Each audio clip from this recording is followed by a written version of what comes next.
If your shadow ever moves before you do not test it. Do not wave your hand to check. Do not step into brighter light to confirm. Because the moment you make it prove itself, it learns you're paying attention. And once it knows that, it starts paying attention back. My name is Daniel Mercer. 3 weeks ago, I believed in natural explanations. Lens distortion, compression artifacts, psychological suggestion. Now I believe in angles. Because that's what it is. Not a creature. Not a ghost. An angle that doesn't belong in our world. And it found me because I pointed a camera at it. The email came at 2:17 a.m. Subject line: you filmed the wrong shadow. I almost deleted it, but attached was a 17-second clip from one of my own videos. I run a channel where I document forgotten American places, abandoned mining towns, shuttered asylums, dried up lakes swallowed by weeds. Nothing fake. No jump scares. Just atmosphere. This clip was from a mining town shoot in West Virginia. I remember that day clearly. Golden hour. Wind low. Nothing unusual. Until I watched it again. The video had no audio. It zoomed in slowly on the ground beside me. On my shadow. For 5 seconds, nothing happened. Then, my shadow's right arm bent. Backward. Too far. Not mirroring me. Bending independently. I checked the original RAW file on my hard drive. Normal. I checked the exported file. Normal. Only the uploaded YouTube version showed it. As if something changed after compression. After exposure. After light translated into code. A second email arrived. Now it knows you saw. No signature. Just GPS coordinates. Pennsylvania. Deep woodland. No marked town nearby. Just forest. Curiosity is not bravery. It's ego. I wanted to prove it was fake. That someone was messing with my channel. That I was still in control. So I drove. The town closest to the coordinates had one gas station and a diner that smelled permanently like burnt coffee. The waitress didn't smile. When I showed her the location on my phone, she stared at it longer than necessary. You filming in the trees? She asked. Something like that. She leaned closer. If the trees lean, don't stand where they're leaning. That's it? She swallowed. That's where it first stretched. The forest was denser than I expected. No marked trail. No signs. Just dirt road fading into undergrowth. About half a mile in, the sound disappeared. Forests are supposed to hum. Wind. Insects. Something. This one didn't. It felt padded. Like stepping inside insulation. Then I saw it. The trees weren't growing straight. They curved. All of them bending slightly inward toward a clearing ahead. Like ribs around a hollow chest. The clearing was perfectly circular. 30 feet across. Bare dirt in the center. No rocks. No stumps. No disturbance. Just smooth earth. I set up 3 cameras. One wide shot. One facing the center. One behind me. Habit. Documentation creates safety, or at least the illusion of it. At 6:42 p.m., the sun dropped low enough to cast long shadows. Mine stretched across the dirt. Normal. At 6:43 p.m., the ground beneath my shadow rippled. Not violently, just a subtle tremor, like skin reacting to a cold breeze. I froze. I told myself it was wind. But there was no wind. At 6:44 p.m., my shadow kept lengthening, even though the sun had barely moved. It extended unnaturally far, thin, thread-like, reaching the tree line, and then, continuing into it, as if the darkness between trunks was deeper than it should be.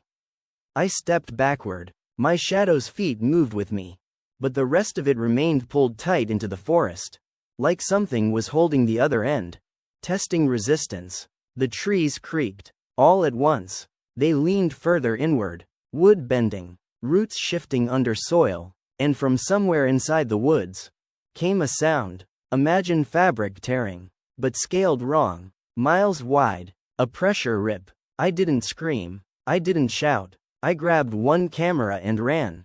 Because instinct doesn't argue.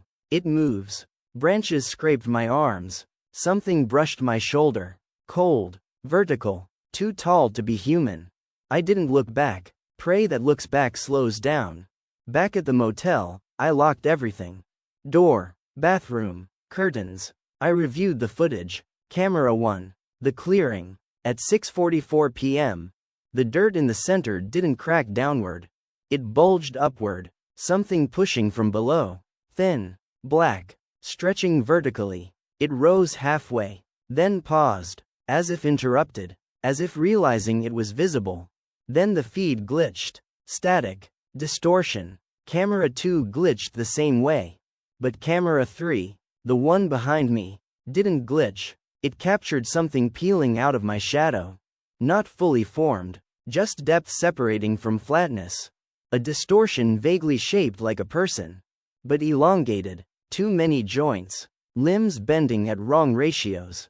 And as I ran, it followed. Not fast. Not chasing. Walking. Confident. At 2:13 a.m., the motel lamp flickered.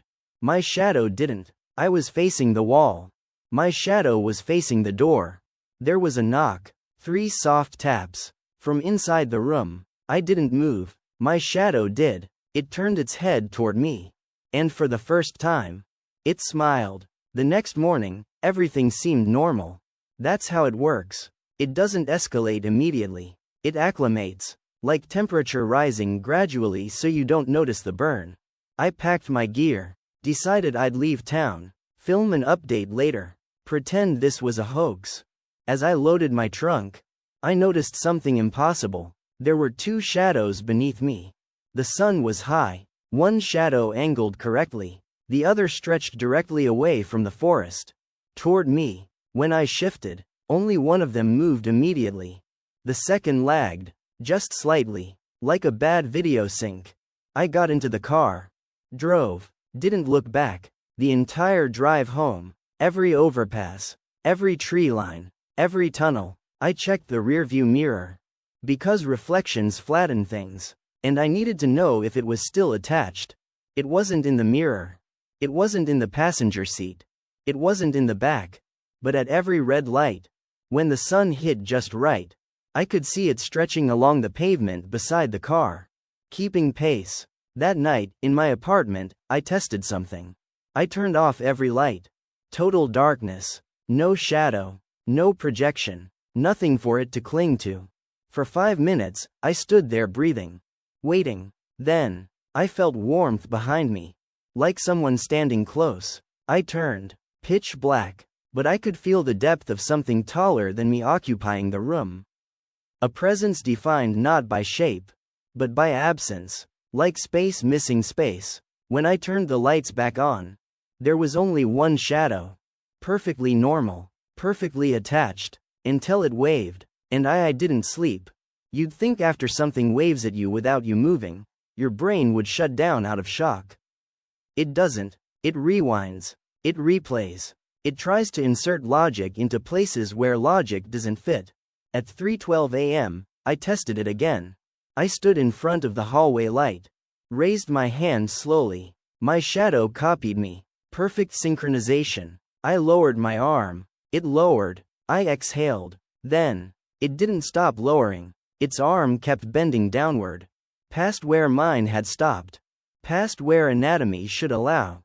Its elbow inverted. The limb elongated slightly, as if testing range of motion. Then snapped back into place. Perfect again. Flat. Attached. Waiting. I left every light on that night. Not because I was afraid of the dark. Because I was afraid of what it could do in it. Darkness removes reference. Without reference, depth becomes suggestion. And suggestion is where it lives. By morning, I had convinced myself of 2 possibilities. Sleep deprivation hallucination. Someone manipulating video and perception as an elaborate prank. Both felt weak. Neither explained the sensation of being observed from behind my own spine. At 10:47 a.m., the third email arrived. No subject line this time. Just a message. It prefers low angles. Attached. A still frame from my motel footage. Not from any camera. From above. Looking down at me reviewing footage on my laptop. As if taken from the ceiling. I checked my apartment ceiling. Smoke detector. Sprinkler. No camera. I climbed onto a chair anyway. Removed the smoke detector. Nothing. But when I stepped down, my shadow on the wall remained on the chair, standing higher than me, for half a second. Then it slid down to match my height. I stopped recording content for the channel. Stopped replying to comments. But something strange happened. Subscribers began messaging me. Not about new uploads. About shadows. Messages like, "Hey man, weird question. Did you add something to your last video? My room lighting looks off now." Another, "I paused your Mining Town episode and my shadow didn't match me for a second. Probably my eyes playing tricks." Another, "My kid refuses to watch your stuff anymore. Says the tall thing is behind you." I never added anything. No arg. No hidden frames. Nothing. But engagement on that video was climbing rapidly. Shares increasing. Watch time spiking. People replaying. Zooming. Looking. Noticing. And that's when I understood something horrible. It wasn't attached to me because I filmed it. It was attached because people looked at it. Attention is alignment. Observation is connection. Every viewer flattened it slightly more into our world. Every replay gave it dimension. That night, I made a decision. I would delete the video. All copies. All mirrors. All re-uploads. Starve it. At 11:03 p.m., I hit delete. The screen froze. The progress bar stuck at 3%. Then my room light flickered.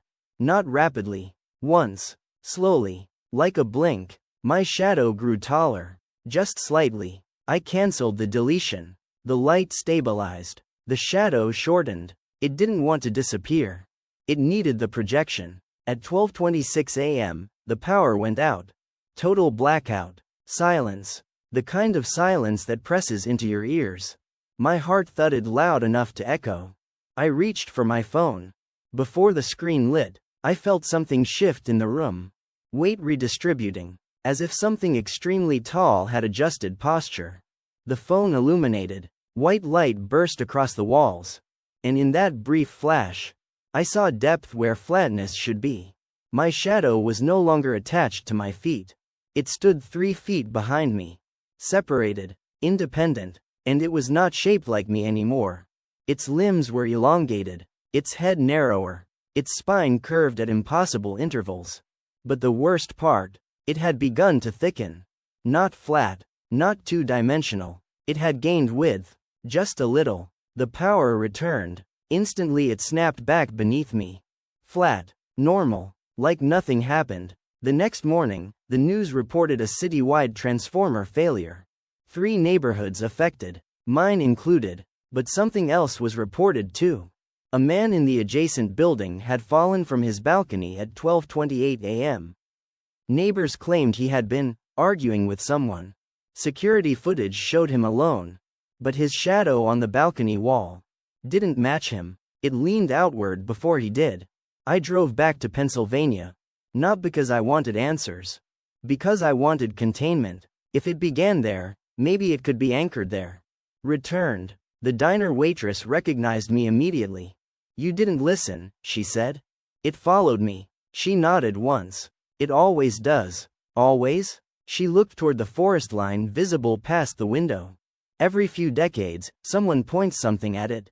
Camera, survey equipment, telescope once. Light flattens it, makes it curious. What is it? She hesitated. "Think of paper," she said finally. "You draw a stick figure on it. That figure thinks the page is the whole world. Then someone folds the paper." My stomach tightened. "It doesn't live in our depth," she continued. "It presses through it, stretching. And the clearing? That's where it first made contact." I returned to the woods at dusk. The trees leaned further inward than before.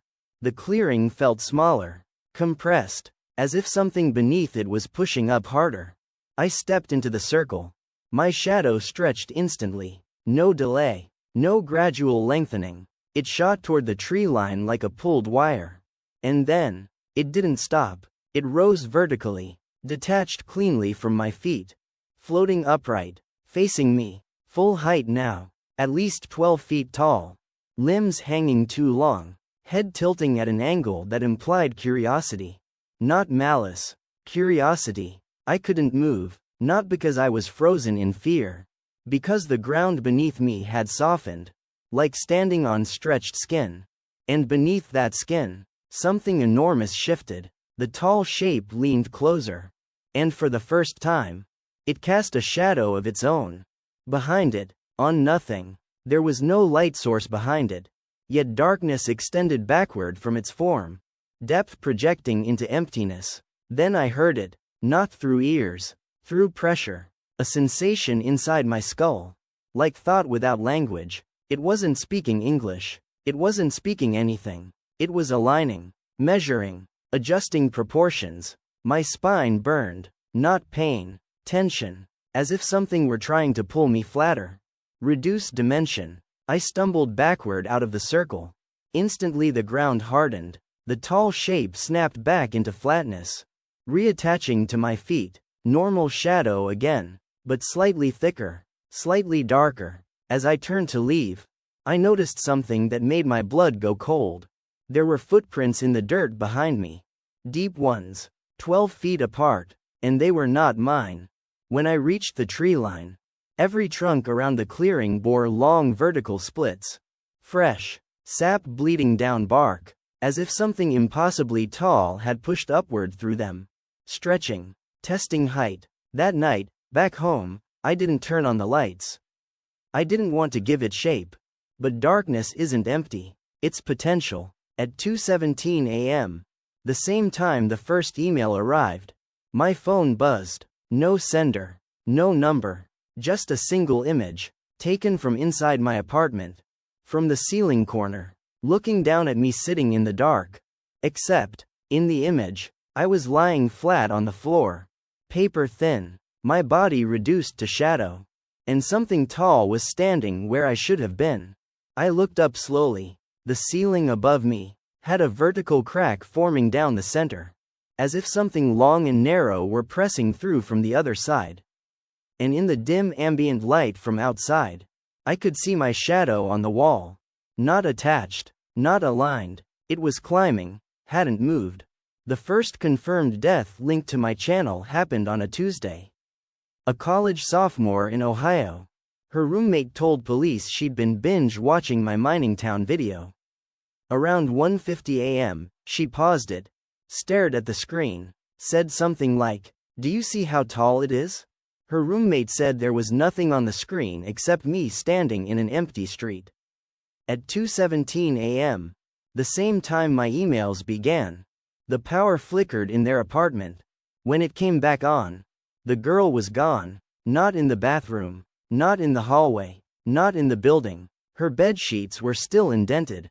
Her phone lay on the mattress, paused on a frame of my shadow. Police initially suspected abduction, until they reviewed the security camera in the hallway outside her dorm. At 2:16 a.m., the lights dimmed, her door opened, no one stepped out, but something tall passed through the doorway. Not visible, only inferred, because the hallway light bent around it, like space adjusting. At 2:17 a.m., her shadow slid across the floor, without her body attached to it, then vanished down the corridor. I didn't know any of this until a man named Dr. Elliot Kessler contacted me. He wasn't law enforcement. He wasn't media. He was a theoretical physicist specializing in higher dimensional modeling. And he sounded terrified. "I believe you've created an anchor," he said. I didn't respond immediately. An anchor for what? For something that does not naturally occupy three-dimensional space. I didn't create anything. You filmed it. Silence. Light flattens information, he continued. When you record, you compress depth into two-dimensional representation. You made it accessible. That doesn't make sense. It doesn't have to make sense. It has to align. He sent me a diagram. Not scientific, more like a thought experiment. A sheet of paper. Draw a stick figure on it. Now fold the paper so two distant points touch. To the stick figure, that fold is incomprehensible. To us, it's simple. What if something exists in the fold? Kessler asked, not on the page. He'd been tracking disappearances over the past month, all tied to one common element. Paused video. Low light. Focus on shadow. 2:17 a.m. Every time. Why 2:17? I asked. It might not be a time. What do you mean? It could be alignment. A moment when the angle between dimensions thins. I swallowed. And what happens when it fully aligns? His voice dropped. It stops stretching. It steps through. That night, I uploaded a warning video. No atmosphere. No editing. Just me. I told viewers to stop watching. Delete downloads. Don't pause on shadows. Turn off autoplay. Within minutes, comments flooded in. Not arguments. Not disbelief. Confusion. I didn't click anything. I never watched your Mining Town episode. Why is there a tall shape behind you right now? I checked the live feed. There was nothing behind me. But engagement numbers were exploding. The warning video itself was spreading faster than the original. And in the live comment scroll, people kept typing the same thing. Your shadow is thicker. My light flickered. On camera. In real time. And for a split second. Everyone watching saw it. My shadow detached, turned its head, and looked directly into the lens. The stream cut automatically. System failure. Within the hour, reports began appearing online. Reddit threads, Twitter posts, TikTok clips, screenshots, not of my channel, of their own walls, their own floors, shadows lagging, standing taller, turning when they didn't. Kessler called again. It's accelerating. I tried to warn them. That was the mistake. What? You increased observation density. Millions are now aware of it. That's not how physics works. It is if awareness changes projection. Then he said something that made my blood freeze. It's not attaching randomly. What do you mean? It prefers people who notice subtle misalignment. Like me. Yes. And the girl in Ohio. Yes. It's selecting for perceptual sensitivity. That night, at exactly 2:17 a.m., it didn't wait for darkness. All the lights in my apartment remained on. Bright, unforgiving. But the air shifted, pressure building behind my eyes. Like descending too quickly in an airplane. My shadow didn't detach this time. It expanded, growing outward along the walls, spreading across the ceiling, filling corners, becoming volume. And then, the room tilted, not physically, perceptually, like the floor and ceiling had changed angle relative to each other. And I saw it clearly for the first time. Not as a shadow, not as a distortion, but as structure. It wasn't humanoid. We were. It only borrowed that shape because I expect that shape. Its true form was angular. Intersecting planes. Impossible intersections. Like geometry forced through a space too small for it. It pressed downward, and the floor beneath my feet softened again. Like stretched skin. Except this time, the skin was my apartment. My walls bowed inward, ceiling bending like flexible membrane. I could hear distant screaming. Not from outside, from other places, other apartments, other cities, alignment events, simultaneous. My phone vibrated. Kessler, do you feel it? He asked immediately. Yes, it's stabilizing. What does that mean? It's finding a consistent angle. And then? It won't need shadows anymore. The lights didn't flicker. They elongated, beams stretching unnaturally across the room. My shadow no longer matched me at all. It stood fully upright, 12 feet tall, then 14, then taller. Its head touched the ceiling and passed through it, not breaking it, passing through, like the ceiling was just surface. My body began to feel thinner. Not physically, dimensionally, like my depth was compressing. Front to back, flattening. My hands looked slightly wrong. Edges sharper. Perspective skewed. And then, everything snapped back. The room stabilized. Walls straight. Ceiling flat. Lights normal. My shadow attached. Flat. Silent. My phone still on the line. Kessler breathing heavily. It failed, he whispered. For now. Why? Because it doesn't fully understand us yet. Understand what? Resistance. The next morning, global reports began surfacing. Power fluctuations worldwide at 2:17 a.m. across time zones. Not simultaneous in absolute time, but simultaneous in local time. As if 217 wasn't universal. It was contextual. Everywhere, at their own 217. Alignment. Thousands reporting shadow anomalies. Dozens missing. No bodies. No signs of forced entry. Just absence. And occasionally, a smear on the wall. Dark. Flat. Human-shaped. Kessler came to see me in person. He looked exhausted. Unshaven. Eyes bloodshot. "I think you're the primary anchor," he said. "I don't want to be." "That's irrelevant. Can we cut it off?" "Not anymore." "Why not?" "Because it's partially inside you." Silence. My stomach dropped. "What does that mean?" He hesitated. "Your depth isn't stable." That night, 2:17 a.m. came again. No flicker. No warning. No gradual escalation. The lights simply dimmed, and stayed dim. My shadow detached instantly. Fully formed. Taller than ever. But this time, it didn't face me. It faced the window. Toward the city. Toward millions of glowing rectangles in dark rooms. Millions of potential projections. And for the first time, it took a step forward. Not out of the shadow. Out of the room. Passing through the glass like surface tension. Leaving me alone. Flat. For a moment, I couldn't feel depth at all. I looked at my hands. They appeared correct, but I couldn't sense thickness. Only outline. Then, slowly, my shadow returned, reattaching, but smaller, because part of it hadn't come back. The sirens didn't stop for 6 hours. Not police. Not fire. Emergency frequency overload. Citywide blackouts rolling across districts like something moving underground. Because something was. At 3:02 a.m., Kessler and I were on the roof of my apartment building. The skyline looked wrong. Not darker. Wrong. Buildings leaned subtly inward. Not physically. Visually. Like perspective had shifted toward a point above the city. "Do you see that?" I asked. "Yes," he whispered. "It's no longer local." Below us, streetlights flickered in sequence. Not randomly. In a line. One after another. Like something tall was walking between them. And every time it passed, the light stretched upward before dimming.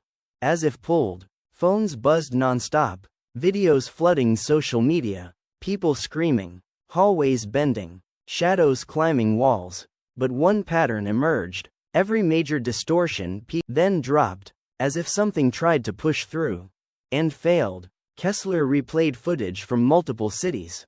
New York. Chicago. Seattle. Tokyo. Each city at their own 217. Same surge. Same almost breakthrough. Same retreat. He froze the frame. Enhanced contrast. "Look at the edges," he said.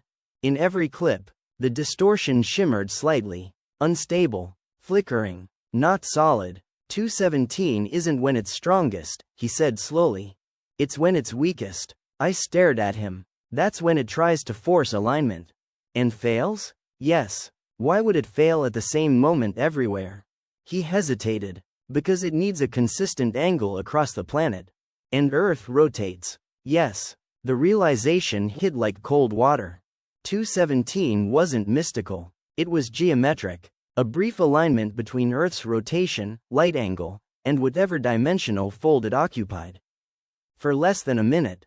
It almost matched us. But not perfectly. Not yet. What happens when it finds the right angle? I asked. Kessler didn't answer. He didn't need to. At 11:40 p.m., the city issued a stay indoors advisory. Power grids unstable. Unexplained disappearances rising. Official explanation. Infrastructure cyber attack. Unofficial reality. Shadows no longer needed darkness. We were in Kessler's lab at the university when it escalated. Banks of monitors tracking electromagnetic interference.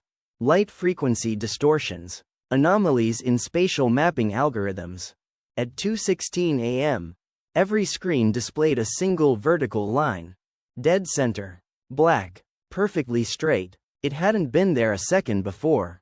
Do you see that? I asked. Kessler nodded. That's the fold. On every screen? Yes. Why? Because it's not in the screens. He swallowed. It's in the room. The lights dimmed, not flickered, dimmed evenly, as if brightness itself was being drained. Shadows lengthened in perfect synchrony. Every object in the lab cast darkness toward the same direction. The center of the room. Not toward a light source. Toward absence. My shadow detached immediately. No hesitation now. It rose behind me, tall and narrow. But it wasn't alone. Kessler's shadow did the same. And the lab equipment, even the desks, cast vertical strips of darkness that thickened. Gaining depth, the air pressure dropped sharply. My ears popped. Then came the sound, not tearing fabric this time. More like metal bending under impossible strain. High, resonant, dimensional stress. The black vertical line on every monitor began widening. Millimeter by millimeter. Kessler stared at it. It's correcting the angle. How? By using us. The floor beneath the center of the lab bulged upward. Skin-like tension again. But this time, it didn't stop halfway. It split. A thin vertical seam opening in empty space. No light inside. No darkness either. Just absence of geometry. My brain couldn't process it fully. Looking at it hurt. Not physically. Cognitively. Something pressed from the other side. Not pushing. Leaning. Testing weight. And then, it partially emerged. Not a creature. Not a body. An edge. Like the corner of a shape too large to fit. It extended downward and upward simultaneously. Beyond ceiling. Beyond floor. Impossible height. My shadow moved toward it. So did Kessler's. Pulled. Not resisting. They merged at the seam. Thickened. Layered. As if feeding it depth. Kessler grabbed a high-intensity floodlight from the equipment rack. Light compresses it, he shouted. He switched it on. Directly at the seam. The beam didn't illuminate it. It flattened it, like pressing paper against a wall.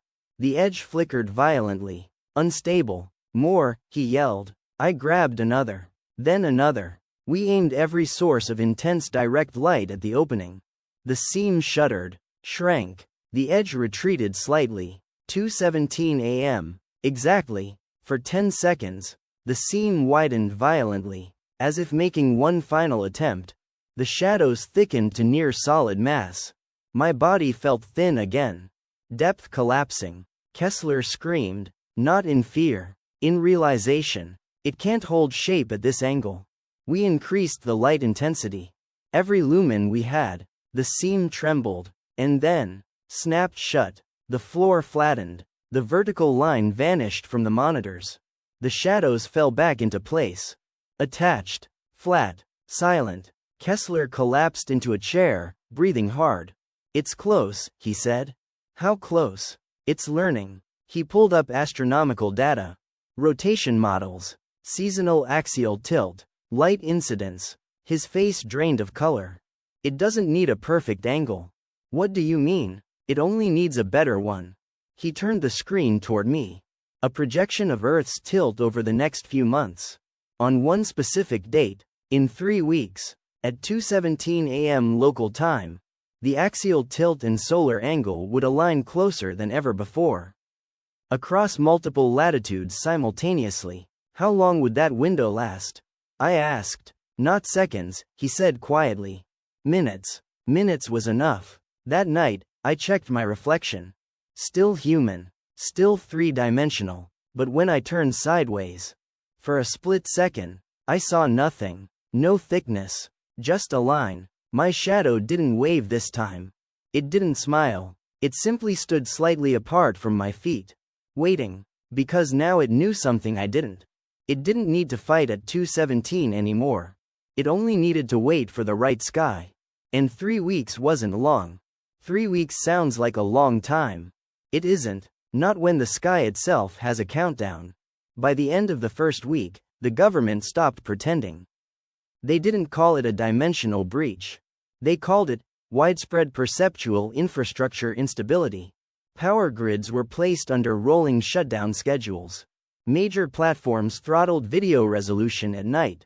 Autoplay was disabled globally between 1:45 and 3 a.m. News anchors avoided the word shadow. But everyone knew. Hospitals began reporting depth dissociation syndrome. Patients claiming they felt thin. Unable to perceive their own backs. One woman screamed that her husband folded inward like paper when the bedside lamp flickered. Security footage showed nothing abnormal. Except, for 11 frames, his shadow stayed upright after he fell. Kessler barely slept. We relocated to a federal research facility outside the city. Underground, minimal windows, controlled lighting, every surface monitored. He showed me satellite data. At 2:17 a.m. local time in every major city. A measurable drop in microgravitational variance. Not enough for humans to feel, but enough to register. As if something enormous leaned slightly closer to Earth. It's synchronizing, he said. Across hemispheres? Yes. It's mapping rotation. He nodded. And tilt. The axial alignment date was approaching. 3 weeks had become 9 days. And something else had changed. The flattening episodes were increasing. But not randomly. It was targeting clusters, online communities, forums, threads where people discussed it in detail. The more precisely someone described it, the more likely they experienced dissociation. Awareness wasn't just connection, it was invitation. On day 12, a blackout hit 6 states simultaneously. Not a power failure, a deliberate shutdown. Authorities claimed cyber attack, but Kessler showed me the truth. They were trying to eliminate projected light, reduce global shadow density, starve it. It didn't work, because shadows don't require electricity, only contrast, and contrast exists everywhere. That night, I had the worst episode yet. No flicker, no warning, just sudden silence in my head, as if depth had been muted. My hands looked correct, but I couldn't feel thickness. When I turned sideways in the mirror, I vanished completely, not translucent, gone. From that angle, I did not exist. Then it came, not as shadow, not as distortion, as alignment. My body locked in place. And I felt something press into my spine. Not physically, dimensional pressure, trying to match coordinates, overlaying itself onto me like tracing paper. And for a moment, I understood it, not in language, in structure. It wasn't invading. It was incomplete. It lacked stable projection. It needed a fully aware human anchor. Someone who had observed it at every stage. Someone whose perception had already thinned. Me. Kessler burst into the room. The sensors were spiking. You're stabilizing it, he said. I don't mean to. It doesn't matter. My shadow was no longer separate. It was layered. 2 outlines overlapping slightly out of sync. Like double exposure. Can we cut it out of me? I asked. No. Then what? He didn't answer. Because he knew. And I knew too. The fold in Pennsylvania wasn't random. It wasn't just where it first stretched. It was where it failed. Long ago. Someone else had resisted. And something had been left behind. We drove there before dawn. No authorities. No convoy. Just us. Because if they understood the solution, they would force it. The forest felt different. Not leaning inward now. Leaning outward. As if something inside was pushing against the ribs. The clearing pulsed faintly. Ground rising and falling like breath. Waiting. It needs full depth to cross, Kessler said. It can't fully enter without compressing something else. And that something is me. Yes. The sky above the clearing was beginning to tilt into the predicted alignment. Hours early, the seam in reality was already visible. A faint vertical shimmer in the air. My shadow detached immediately. But this time, it didn't grow. It aligned, perfectly overlapping my body, matching every contour, synchronizing depth. I felt heavier, then lighter, then thin, my edges sharpening. Kessler stepped backward. You don't have much time, he said. Time for what? For choice. The truth settled in. It didn't need to drag me through. If I stepped willingly, if I flattened myself intentionally, I could anchor it permanently inside the fold, trap it between dimensions, but I wouldn't come back. Not dead, not alive, reduced, 2-dimensional, part of the seam. What happens if I don't? I asked. It waits 3 days, he said. Until the perfect alignment. And then? It won't need permission. The vertical shimmer widened. Not violently. Smoothly. Confident. My shadow thickened, then thinned, then became indistinguishable from me. For the first time, there was no separation, no double exposure. We were one outline. I stepped into the center of the clearing. The ground softened instantly, skin tension beneath me. The seam opened wider. I could see inside now. Not darkness, not light, just infinite planes intersecting at impossible angles. A structure too vast for our depth. It didn't feel evil. It felt unfinished, like geometry seeking completion. Kessler shouted something. I couldn't hear him. Sound had flattened. Everything felt distant, shallow. I thought about the girl in Ohio. The missing, the sirens, the city bending, millions unaware of how close they were to losing thickness. And I stepped forward. The moment my outline crossed the seam, I felt myself compress, not painfully, precisely, front to back collapsing, my depth narrowing, reducing to surface. My shadow merged fully. There was no distinction now. From inside, I could see both sides. Our world, and the fold, they were almost aligned, almost compatible, but not quite. My presence disrupted the angle, created instability, like inserting a wedge into a door hinge. The seam began to tremble. Violently, the structure recoiled, trying to adjust, but I was embedded now. Part of the geometry. And then, it tore away, retreated, not defeated. Displaced. The clearing snapped back, trees upright, ground solid. The shimmer vanished. Kessler ran forward, but there was no body, no remains, no blood, only a long, vertical dark mark in the center of the clearing.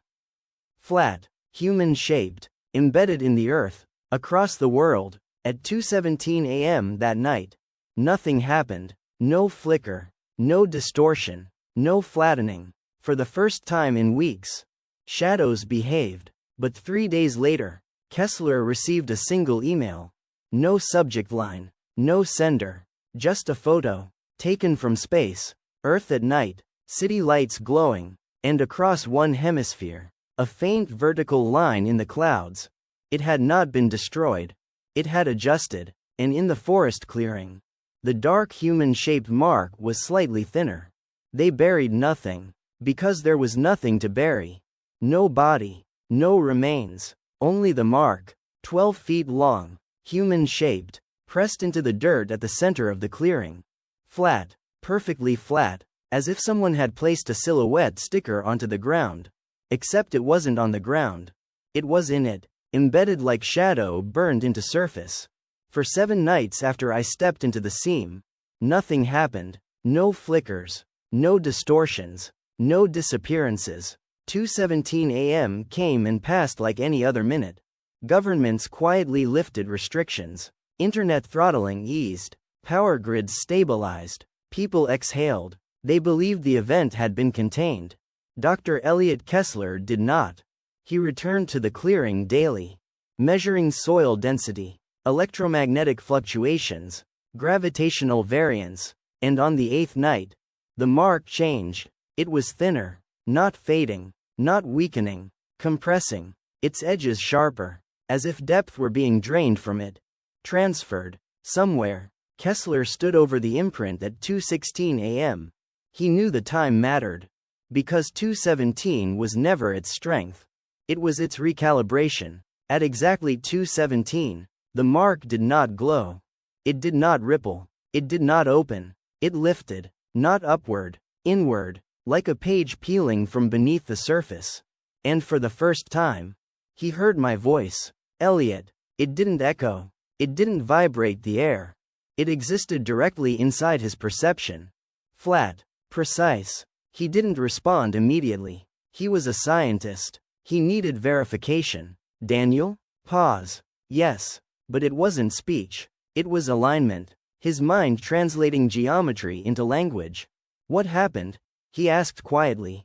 I stabilized it. Is it gone? Long pause. No. From within the fold, I could see both directions. Not like sight, like structure. The entity had not retreated in fear. It had withdrawn to recalculate. Because it had learned something fundamental. It did not need to force entry. It could evolve into compatibility. I thought anchoring you would trap it, Kessler whispered. It did. For how long? Another pause. Long enough. The mark in the clearing thinned further. Not disappearing. Transforming. Its edges no longer strictly human. Subtle angles forming at shoulders. Head elongating slightly. Geometry adjusting. It's adapting to you, Kessler realized. Yes. Inside the fold, time did not pass linearly. It layered. And within that layered structure, I understood something horrifying. The entity had never been trying to invade Earth. It was trying to survive entropy in its own dimension. Its space was collapsing, folding inward endlessly, flattening. It needed volume, mass, stable projection. We weren't prey. We were architecture. It doesn't hate us, I told Kessler. It needs us. That doesn't make it harmless. No. At 2:18 a.m., the mark snapped flat again. Silent. Still. As if nothing had happened. Across the world, reports began quietly. Not of flattening. Not of shadows detaching. But of subtle perceptual shifts. People describing depth slightly wrong. Mirrors reflecting a fraction too slow. High rises appearing marginally taller than blueprints allowed. Surveyors reporting buildings measuring 1 inch thicker than designed. Across continents. Simultaneously, Kessler ran calculations. Terrified. The axial alignment had passed. The perfect window missed. But something else was happening. Earth's rotation. Human architecture. Artificial lighting grids. Satellite constellations. All forming new angles. New folds. We were unknowingly reshaping our planet into something more compatible. It doesn't need to step through violently, Kessler said. It can integrate gradually. The next night, the mark did not thin. It pulsed, faintly, and Kessler heard me again. Elliot, yes, it's not leaving. I know. It's merging. Inside the fold, I was no longer alone. The entity was not separate from me. We were intersecting planes, learning each other's structure, and it had discovered something powerful. Human consciousness was not strictly three-dimensional. Thought has no thickness. Memory has no measurable depth. We were already partially compatible. It doesn't need our bodies, I said. It needs our perception. Kessler staggered back, because he understood. If enough humans became aware of it, truly aware, their cognition would provide projection. Not shadows. Mind. It can exist inside thought, he whispered. Yes. The mark in the clearing changed again.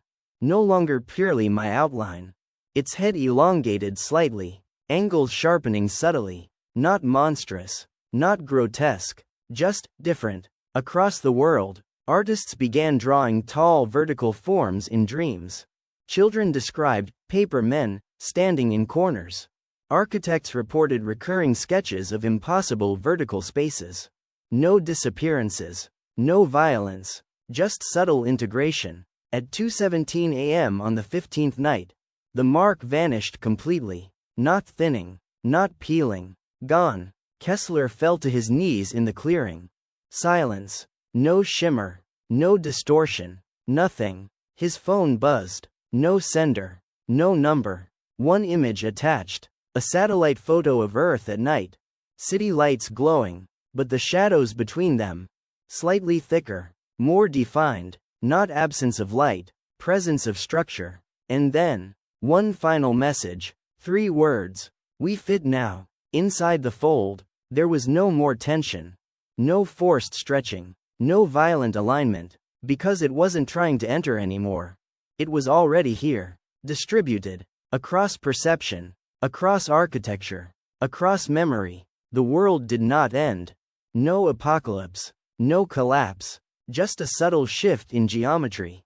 Buildings slightly taller. Rooms slightly deeper. Mirrors reflecting just a fraction too long.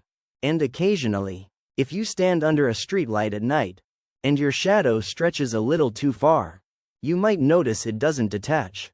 It doesn't wave. It doesn't smile. It simply stands a little straighter than you do. Because it no longer needs to step through. It learned how to grow with us. And the place where it first stretched is no longer in Pennsylvania. It's anywhere light meets awareness.